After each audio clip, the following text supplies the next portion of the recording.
Part 3. So, wala ka pa dito. Ganun ulit. I-mirror natin to. Ito. Mirror natin itong dalawa. I-select mo lang yan. Isa-isa. Select. Select. Select. Select. Select. Kasama tong fillet. Yan. Tapos, MI. Click. Space or enter. Tapos mirror line, yung center point natin, yung first point. I-click mo lang. Naka-ortho tayo, so horizontal. Click. Tapos no. Yan. So, ito na lang, yung dalawa. Ay, itong dalawa.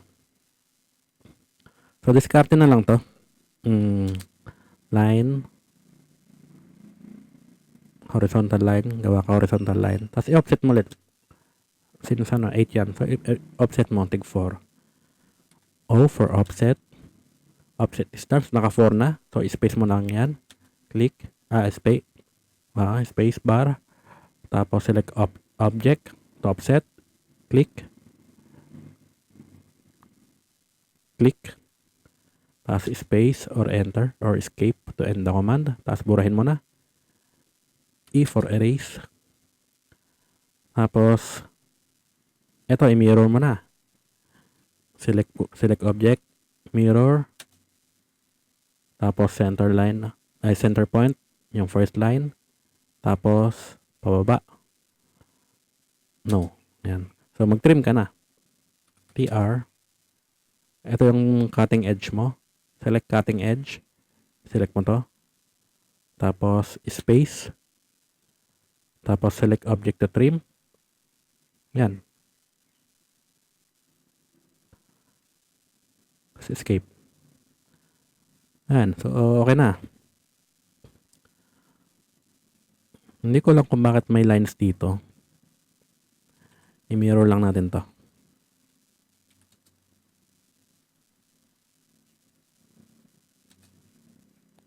Hindi ko lang bakit may lines. Anyway, idagdag ko na lang rin. Dagdag ko. Kasi ito, broken line. Broken lines. So, idagdag ko. Ano ba yun?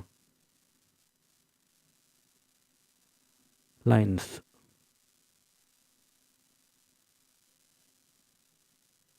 Wait lang. Ayun.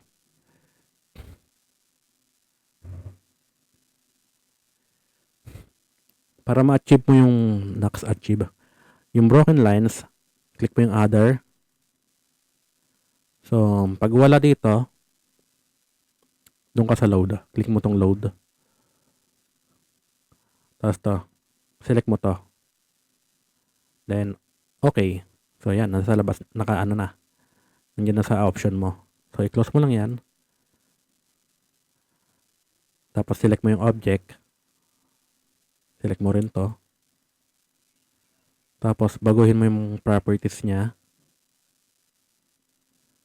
Ayan. Broken lines na. Ayan. Para lang may pakita ko.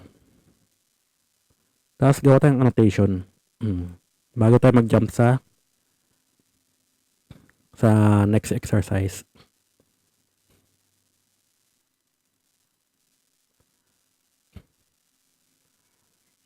So, itong distance ito, saka ito. Kunin natin to. Ito, saka to. Hindi. Align ang kailangan ito. Itong linear sa vertical saka horizontal lang to. Itong align pag may diagonal line. Click. Click. 60. So, hindi siya parehas. Para ma-edit mo tong annotation, punta ka dito sa annotate. Tapos, so ang current niya is ISO 25. I-click mo to. Tong arrow na to. So, naka-ISO 25 siya. Click mo yung standard. Try natin. Actually, hindi ko alam yung pagkakaiba nila. So, mag-new ka. Para customize ka ng sarili mong annotation. Type natin maxi. Tapos continue. So, ayan. Standard style, text color is green. Okay. Green natin. Yan. So, makita mo kung paano nagbago. Green. Tapos, text height. Tingin ko maliit to eh.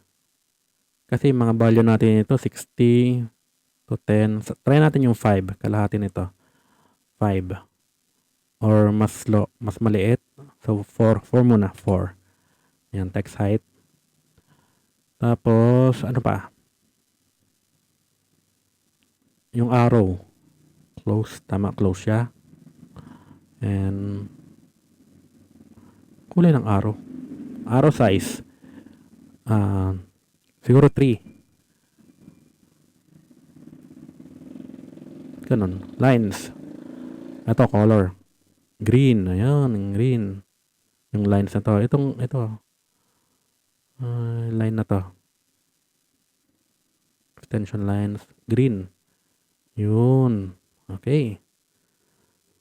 So, ito. Naka-align siya eh. Naka-align yung value niya. So, dapat i-align din natin to. So, sa text tayo, align. Standard. Sige, try natin itong standard. Tapos, yung precision niya, walang point eh. So, 0 natin. O, yan. Try natin to. Tapos, kung mali, bahala na kayo mag-experiment. I-click mo lang, tapos set as current. Yan. So, current na. Yan. Lalabas na siya. Ito na yung current mo. So, sa angle tayo. Balik tayo sa home. Tapos, saan na yun? Angular. Yan. So, ito. Saka to. Ayun. Parang malit yung arrow. Ayan. Ano yun? Tapos na ba?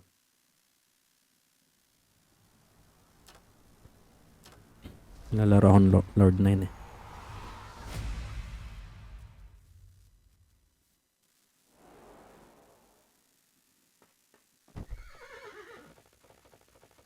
Yan. Yan ka muna.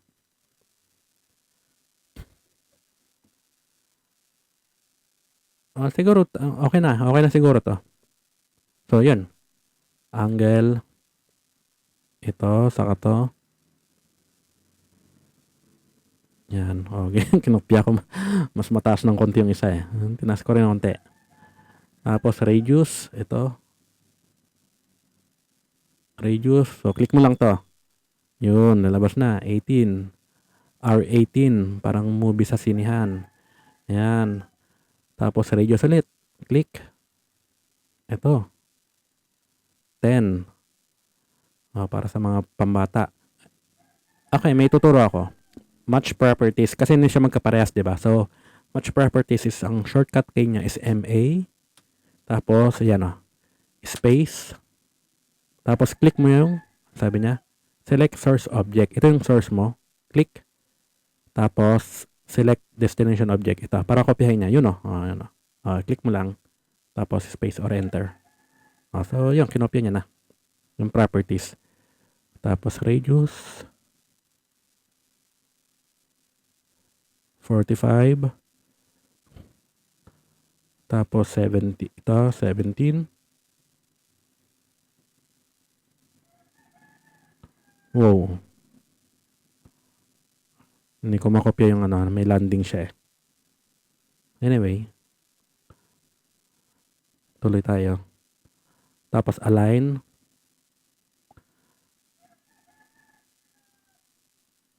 Yun. So, nasa loob yung 8. Pwede mong move yan. I-click mo lang. Tapos, click mo yung 8. Yan. I-click mo. Yun Wait lang. I-click mo. Click mo yung 8. As move mo. Yun. Escape. Tapos to. Align.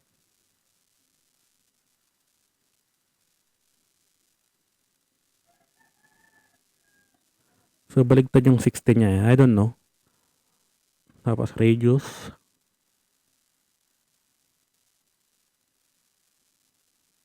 Yan. Ano pa? Ito. Sa loob. Radius pa rin. 20. Nag-ground off siya eh. So, halimbawa kasi nasubukan ko na to. Hindi ko magaya tong may point siya kasi naglalagay siya ng decimal place dito na 0.0. 0.0. So, nadadamay kasi to. Pwede mong i-edit tong value na to, tong text. Ito, daya na to. Double click mo lang. Tapos, yan. Pwede ka na mag-edit. R 27.5. Tapos click ka lang sa blank. Yan.